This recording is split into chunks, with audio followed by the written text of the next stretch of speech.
Entrepreneur mindset का एक secret, majority लोग इसलिए एंटरप्रेन्योर नहीं बनते क्योंकि उनके पास आइडिया नहीं होते हैं। इसलिए नहीं बनते क्योंकि उनका माइंडसेट एम्प्लॉय लेवल पे स्टक होता है। और साइंस एकदम बिल्कुल क्लियर बताती है कि एंटरप्रेन्योर थिंकिंग कोई बॉर्न टैलेंट नहीं होता। एंटरप्रेन्योर माइंडसेट डेवलप होता है, ट्रेन होता है और न्यूरो साइंस के अकॉर्डिंग डेलिबरेटली रिवायर होते हैं। मॉडर्न साइकोलॉजी, बिहेवियर, इकोनॉमिक और neuro science research US, Europe और एशिया के क्रॉस प्रूव करती है कि risk tolerance, decision making ability, long term vision और एजुकेशन फोकस करते हैं। इंटेंशनल हैबिट से बिल्ड किए जा सकते हैं। इमर्जिंग स्टडी ये सजेस्ट करते हैं कि सक्सेसफुल एंटरप्रेन्योर और एवरेज पीपल के ब्रेन पैटर्न अलग होते हैं। एक्सपीरियंस और हैबिट की वजह से न्यूरोप्लास्टिक के थॉट अलग होते हैं। Habit 1, opportunity scanning. Entrepreneur problem को कंप्लेन नहीं करते हैं, अपॉर्चुनिटी की तरह देखते हैं।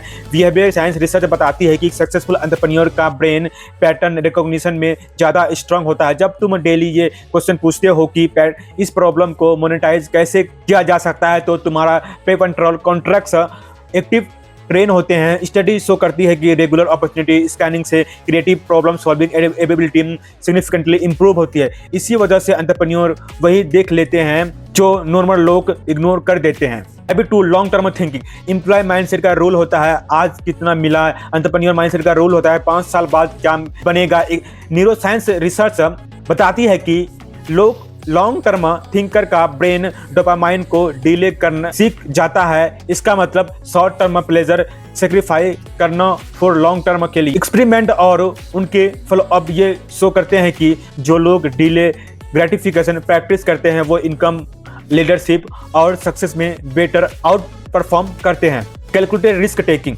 एंटरप्रेन्योर फेयरलेस नहीं होते हैं, वो फेयर को साइंटिफिकली मैनेज करते हैं। न्यूरो साइंस बताती है कि रिस्क लेने वक्त एमिगडाला और प्रीफ्रंटल कॉर्टेक्स फाइट करते हैं। सक्सेसफुल एंटरप्रेन्योर कॉन्सिक्वेंसली लॉजिक से फेयर को ओवरराइड करते हैं। Research so small calculated risk लेने से ब्रेन का रिस्क टॉलरेंस थ्रेशोल्ड एक्सपेंड होता है। इसी वजह से जो बंदा पहला स्टेप ले लेता है वही इवेंटुअली बिग मूव खेल सकता है। रिस्क अवॉइड करना सेफ्टी है, रिस्क अवॉइडेंस ही सबसे बड़ा रिस्क होता है। Step 4, extreme ownership. Entrepreneur mindset का सबसे dangerous secret, no execution, no blaming, only ownership. Psychology study on locus of control clearly show करती है कि जो लोग अपनी लाइफ का कंट्रोल खुद लेते हैं उनमें कॉन्फिडेंट, लीडरशिप और एजुकेशन पावर ज़्यादा होती है। एंटरप्रेन्योर फेल्यूर को बोलते हैं मेरी गलती थी, अब फिक्स करता हूँ।